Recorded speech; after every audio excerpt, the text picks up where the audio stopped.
কিছুই করতে পারিনি আল্লাহ, রমজান মাসে আমরা কিছুই করতে পারি নাই। আমাদের মতো গুনাহগারকে আল্লাহ তুমি সেই কাতারে শামিল করো। পুরো রমজানে আমরা আমাদের গাজার ভাইদের জন্য কিছুই করতে পারি নাই, একটা টাকা সাদাকা পাঠাতে পারি নাই, ওদেরকে এক বেলার খাবার দিতে পারি নাই। রমজানে আমরা কোরআনের হক আদায় করতে পারি নাই, খাস করে তওবা করতে পারি নাই, তাহাজ্জুদ ভালো করে করতে পারি নাই, তারাবি ঠিক মতো করতে পারি নাই। রোজা রেখেছি কথা রোজা রাখার মতো।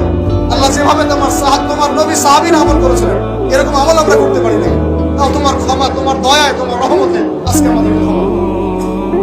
এবং এই শিক্ষাগুলো থেকে আমাদেরকে ভবিষ্যতে তৌফিক দান করো, যাতে করে আমরা তোমার রেজামন্দির মতো করে জীবনযাপন করতে পারি, গুনাহমুক্ত জীবনযাপন করতে পারি, ইসলামের জন্য একদম জান মাল সময় উজাড় করে দিনের খেদমত করতে পারি। দিন ইসলামকে আল্লাহ পাকের জমিনে আমরা দুর্বল থাকতে দিব না ইনশাআল্লাহ। দিন ইসলামকে আল্লাহ পাকের জমিনে আমরা শক্তিশালী করেই ছাড়বো ইনশাআল্লাহ।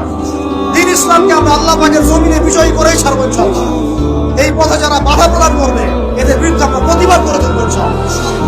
আল্লাহ রাব্বুল আলামিন আমাদের সবার দিনের মধ্যে দিন ইসলামের প্রতি খাস মহব্বত দান করেন, কোরআনের মহব্বত ঠেলে দেন, ঈমানের মহব্বত ঠেলে দেন, সুন্নতের মহব্বত ঠেলে দেন, সাহাবী বলা জিন্দেগি আমাদেরকে যাপন করে তৌফিক দান করেন।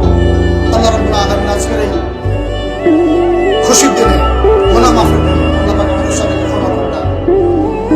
যে ভুল ত্রুটিগুলো আমাদের দ্বারা হয়েছে আল্লাহ পাক সমস্ত ভুল ত্রুটিগুলো মাফ করে দেন এবং আগামীতে যেন ভুল ত্রুটি না হয় রমাদানের শিক্ষাগুলোকে নিয়ে পুরো বছর আমাদেরকে জীবন যাপন